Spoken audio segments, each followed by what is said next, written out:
గుంటూరు జిల్లా తాడికొండ మండలం పొన్నెకల్లో గ్రామ సభ నిర్వహించేందుకు వచ్చినటువంటి ఎమ్మెల్యే శ్రవణ్ కుమార్ అధికారులకు నిరసన సెగ తగిలింది. రాజధాని అమరావతి కోసం రెండో విడత భూ సమీకరణ చేపట్టేందుకు ప్రజల అభిప్రాయాలు తీసుకుంటున్నారు. ఇందులో భాగంగా పొన్నెకల్లో గ్రామ సభ నిర్వహించేందుకు ఎమ్మెల్యే అధికారులు వెళ్లారు. అయితే గ్రామ సభ నిర్వహించేందుకు వీల్లేదంటూ పొన్నెకల్లు రైతులు ఆందోళన వ్యక్తం చేశారు. ఎమ్మెల్యే శ్రవణ్ కుమార్ అధికారులకు వ్యతిరేకంగా గోబ్యాక్ అంటూ నినాదాలు చేశారు. దీంతో గ్రామ సభ తాత్కాలికంగా రద్దు చేసి వెనుతిరిగి వెళ్లిపోయారు ఎమ్మెల్యేలు, అధికారులు.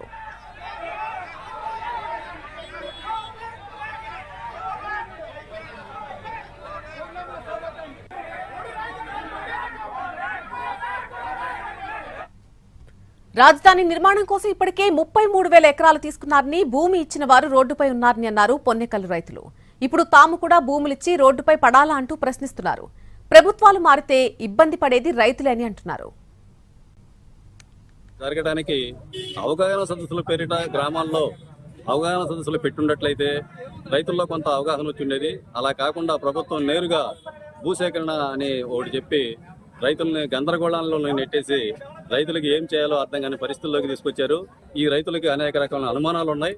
అందువల్ల ఈ పొన్నెకల్లు గ్రామ రైతులు ముక్తకంఠంతో మేము భూములు ఇవ్వమని చెప్పి రైతుల్ని గోబ్యాక్ అని చెప్పి వెనక్కి పంపించారు. పార్లమెంట్ మన రాజధాని ఆమోదమే కావాలి. ఎలా తేలెక్కిస్తారు? రోడ్డు మీద పడాలి జనాలు.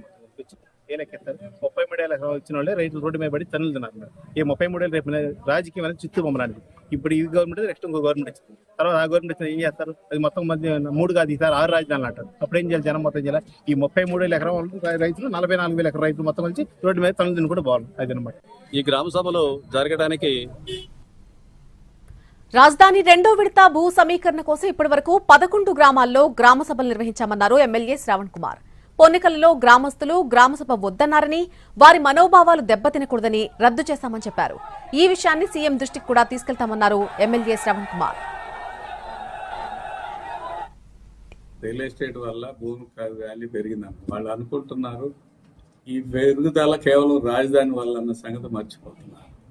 రాజధానిలో అభివృద్ధి ఎక్స్టెండ్ కాకపోతే ఈ భూముల విలువ తగ్గిపోయి చివరికి మేము ఎందుకు ఇట్లా అంటే నిర్ణయానికి వచ్చామని ఫీల్ అయ్యే పరిస్థితి కూడా వస్తారు. వెళ్ళాలి అనేది రాష్ట్ర ప్రభుత్వం నిర్ణయం.